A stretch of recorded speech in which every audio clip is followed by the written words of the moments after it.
Now will I sing to my well-beloved a song of my beloved touching his vineyard. My well-beloved hath a vineyard in a very fruitful hill, and he fenced it, and gathered out the stones thereof, and planted it with the choicest vine, and built a tower in the midst of it, and also made a winepress therein, and he looked that it should bring forth grapes, and it brought forth wild grapes.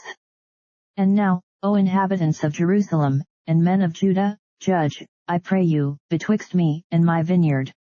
What could have been done more to my vineyard, that I have not done in it? Wherefore, when I looked that it should bring forth grapes, brought it forth wild grapes. And now go to, I will tell you what I will do to my vineyard, I will take away the hedge thereof, and it shall be eaten up, and break down the wall thereof, and it shall be trodden down, and I will lay it waste, it shall not be pruned, nor digged, but there shall come up briars and thorns. I will also command the clouds that they rain no rain upon it.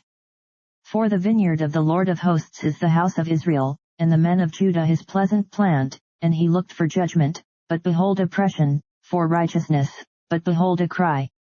Woe unto them that join house to house, that lay field to field, till there be no place, that they may be placed alone in the midst of the earth. In mine ears said the Lord of hosts, of a truth many houses shall be desolate, even great and fair, without inhabitant. Yea, 10 acres of vineyard shall yield 1 bath, and the seed of an homer shall yield an ephah. Woe unto them that rise up early in the morning, that they may follow strong drink, that continue until night, till wine inflame them. And the harp, and the viol, the tabret, and pipe, and wine, are in their feasts, but they regard not the work of the Lord, neither consider the operation of his hands. Therefore my people are gone into captivity, because they have no knowledge, and their honorable men are famished, and their multitude dried up with thirst. Therefore hell hath enlarged herself, and opened her mouth without measure, and their glory, and their multitude, and their pomp, and he that rejoiceth, shall descend into it.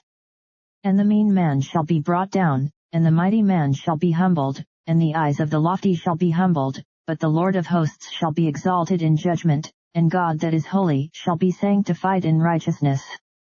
Then shall the lambs feed after their manner, and the waste places of the fat ones shall strangers eat. Woe unto them that draw iniquity with cords of vanity, and sin as it were with a cart rope, that say, Let him make speed, and hasten his work, that we may see it, and let the counsel of the Holy One of Israel draw nigh and come, that we may know it.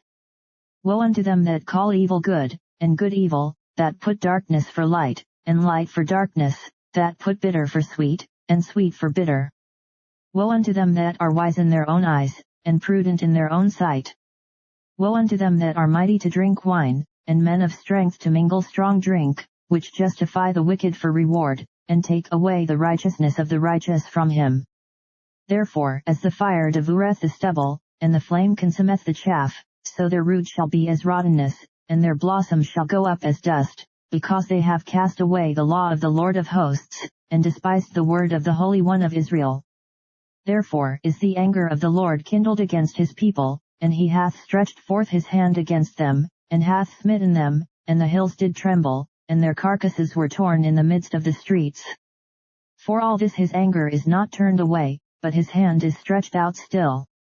And he will lift up an ensign to the nations from far, and will hiss unto them from the end of the earth, and, behold, they shall come with speed swiftly, none shall be weary nor stumble among them, none shall slumber nor sleep, neither shall the girdle of their loins be loosed, nor the latchet of their shoes be broken, whose arrows are sharp, and all their bows bent, their horses' hoofs shall be counted like flint, and their wheels like a whirlwind, their roaring shall be like a lion, they shall roar like young lions, yea, they shall roar, and lay hold of the prey, and shall carry it away safe, and none shall deliver it.